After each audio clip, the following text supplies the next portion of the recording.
A very good afternoon to you and welcome to Lunchtime News on TV1. You're with me, Krishan Devasagam. Before we look at the stories in detail, here's a look at this afternoon's headlines. A Canadian foreign minister tours Sri Lanka after a lapse of 13 years. Protest march organized by the joint opposition commences. Leader of the JVP says that the country is economically bankrupt. And starting with those stories in detail, the emergency ambulance service that is in line with the government's free health policy is to be vested with the public today.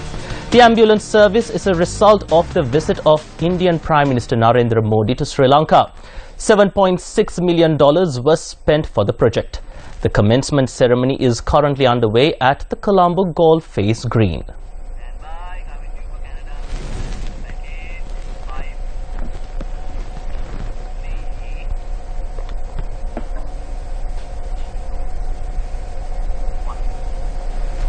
And in a headline-making story, Canadian Foreign Minister Stephen Dion, who is currently in the island on an official visit, is due to meet his counterpart Mangala Samaraweera and Prime Minister Ranil Wickremesinghe today.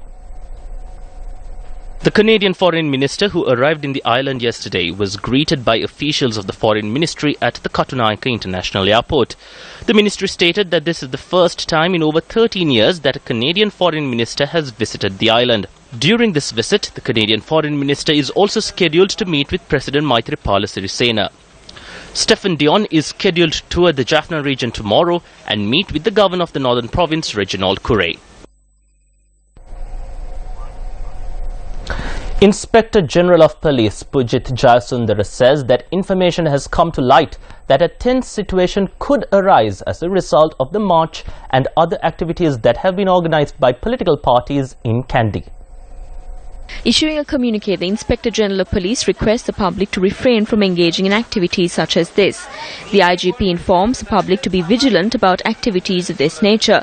The communique states that certain political groups have organized events for propaganda purposes and that the Kandy and Mavanala Magistrates Courts have issued injunction orders against them. The IGP states that the law will be enforced sternly on those who violate these orders. The Padayatra protest march organized by the joint opposition commenced this morning at the Gatambay Junction in Peradeniya. A number of prominent SLFP parliamentarians took part in the march. Our correspondent stated that former President Mahinda Rajapaksa was also in attendance. Meanwhile, Senior Vice President of the Sri Lanka Freedom Party SP Dissanayake stated that the Padayatra protest march has been organized in order to divide the SLFP. In more local news, leader of the JVP, Anura Kumara Dissanayake, expressed the following views, speaking at an event held in Galevala. The total actual cost for the Hambantota port, the Norochole power plant, the Mattala airport and the highway is only 375 billion rupees. How much money was taken in loans? Nearly 10.5 trillion. Back in 1950, we did not even owe a cent to the world. However, what happened after these two parties ruled the country? We are now in debt to a tune of 10.5 trillion. That means every citizen of this country has a debt worth 500,000 rupees to their name. When they are born, they come to this world as a debtor. Therefore, by these two parties governing our country for the past 68 years, we have fallen into a humongous debt crisis. What is the message conveyed when the money we generate is not even sufficient to pay the interest on these loans? This shows that this country is economically bankrupt. We have now fallen into a debt trap. So what is the solution to this? The only solution is to barter the Mattala airport for a piece of land in the village. We will have to barter the Hambantota port and the Norochole power plant in order to settle our debts. We will have to sell all the assets and resources of our country. If we are to develop our country, we need to be resurrected from this debt crisis. A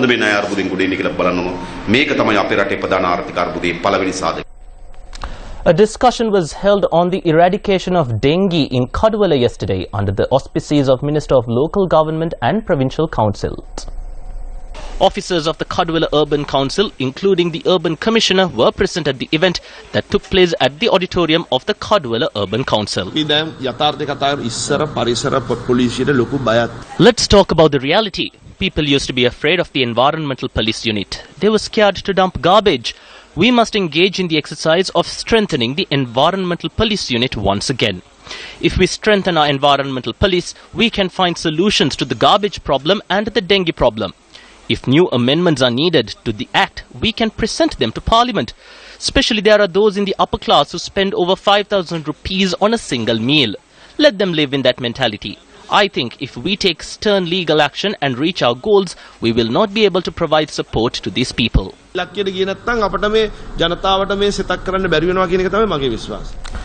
You're watching Lunchtime News on News First, and in more local news this afternoon, an accident occurred along the Udawalave Thanamalvila main road when the driver of a small truck lost control of his vehicle. The accident occurred when the truck veered off the road and went into a lake. Our correspondent stated that the truck had been transporting rambutan fruits. The driver of the truck sustained injuries following the incident. The truck was brought back out of the lake and onto the road with the intervention of area residents.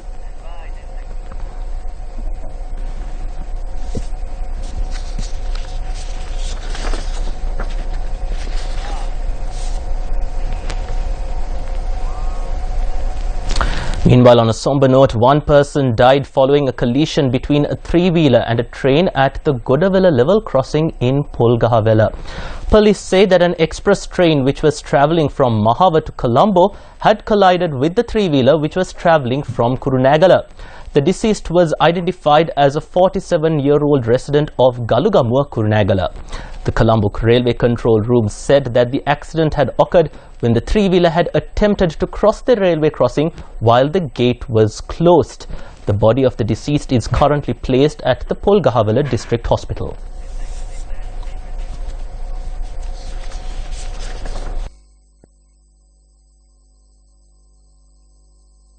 Imagine spending a day without water. Imagine the trouble that you would have to go through if the water supply to your home was disrupted for one full day. The people of Thanamalvila, who were hampered with the lack of drinking water for many long years, had the opportunity of receiving drinking water through the GumMeda 100-day initiative.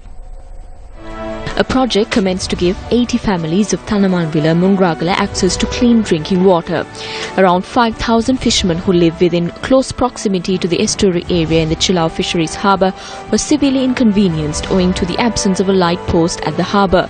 Newsfirst commenced activities yesterday to fulfill their needs through the GumMeda 100 Days initiative.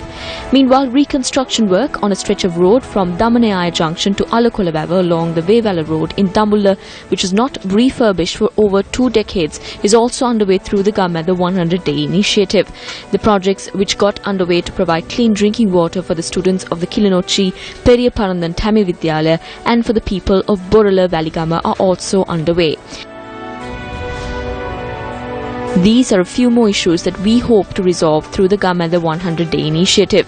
Reconstruction work on a roof of a building in the Mahasen Primary School in Attanakadavala Yaya is yet to commence. You can also be a part of the effort to provide a water tank for the people of Ruanpura Hatton. The installing of an irrigation system to facilitate the flow of water for the 250-acre farmland in Katukaliyava, Anuradhapura, is among many projects that need your invaluable assistance. The fourth project that requires immediate attention is the installation of an elephant fence for the 300 families which lead unsafe lives in Puliyapaindal, Patiklo. You can play a vital role in helping the ones who are deprived of many necessities of life by assisting us through this endeavour. An endeavour to shape tens of thousands of shapeless lives. The GumMeda 100 Day Initiative. With the people, for the people. See with your heart and not your eyes.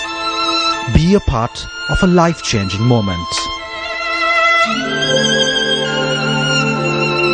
And on that note, we wrap up Lunchtime News. But to stay tuned and up to date with the latest happening here at home and from across the globe, you can simply log on to our award-winning website, that is www.Newsfirst.lk. Signing off for the News First team, I'm Prashant Devasagam. Have a great afternoon.